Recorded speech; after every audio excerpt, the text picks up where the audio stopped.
Lunch பாக்ஸுக்கு ஒரு நாள் பூரி வைமான்னு சொல்லி மித்ரன் டெய்லியும் கேட்டுகிட்டே இருந்தான். சரி இன்னைக்கு பூரி செஞ்சு பேக் பண்ணிவிட்டு ஸ்நாக்ஸுக்கு ட்ராகன் ஃப்ரூட் பேக் பண்ணியாச்சு. ஈவினிங் ஸ்கூல் விட்டு வந்ததும் காஃபி போட்டுமான்னு கேட்டால் இப்போலாம் டேரெக்டாக போயிட்டு ஃப்ரிட்ஜ்லேருந்து பால் எடுத்து கோல்டு காஃபி போட்டுடுறாங்க. நான் பசும்பால் தான் வாங்கிட்டு இருக்கேன். அது டேரெக்டாக காய்ச்சாமல் ஃப்ரிட்ஜ்லேருந்து டேரெக்டாக எடுத்து கோல்டு காஃபி போட்டு குடிக்கிறது எனக்கு சுத்தமாக விருப்பமே இல்லை. ஆனால் உங்களுக்கு அதுதான் பிடிச்சிருக்கு. சரி இன்னையோட லாஸ்ட்டாக இருக்கட்டும்னு சொன்னதால் இன்றைக்கி ஒரு நாள் மட்டும் போட அலோவ் பண்ணேன். இப்போ ஒரு வருஷம் முன்னாடி வரைக்கும் நான் எதுக்கு எடுத்தாலும் ஃபீல் பண்ணா, பயம் வந்தா, கோவம் வந்தா, யாரை திட்டினா எதுக்கு எடுத்தாலும் அழுவு வந்துடும். தேம்பி தேம்பி அழுவேன், நல்லா அழுவேன். இப்போ ஒரு வருஷமாக பார்த்தா அழுகியே வரல.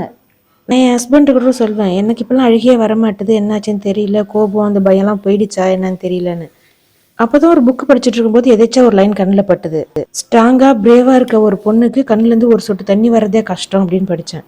அப்போ தான் புரிஞ்சுது நமக்கு கோபம் பயம் உணர்ச்சிலாம் போல நம்ம கொஞ்சம் கொஞ்சமாக ஸ்ட்ராங்காக பிரேவ் ஆகிட்டு வரோம் அப்படின்னு சொல்லிட்டு. பொண்ணுங்களுக்கு அவங்க ஸ்ட்ராங்காக பிரேவாக தான் இருக்காங்க அப்படின்றது ஒரு ஹிண்ட் கிடைச்சாதான் அது அவங்களுக்கே புரியுது.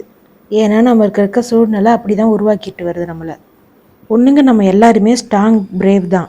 ஆனால் நம்ம எமோஷ்னலாக இண்டிபெண்ட் ஆகும்போது தான் நமக்கு அந்த தைரியம் தானாக கிடைக்குது. எமோஷ்னல் இண்டிபெண்ட் எது அப்படின்னு பார்த்தோம்னா, எது வந்தாலும் பார்த்துக்கலான்னு ஒரு தைரியமாக ஒரு சந்தோஷமாக ஒரு முடிவெடுப்போம்ல, அதுதான். அப்போ கிடைக்கும் பாருங்க ஒரு ஃபீலு, அதுதான்.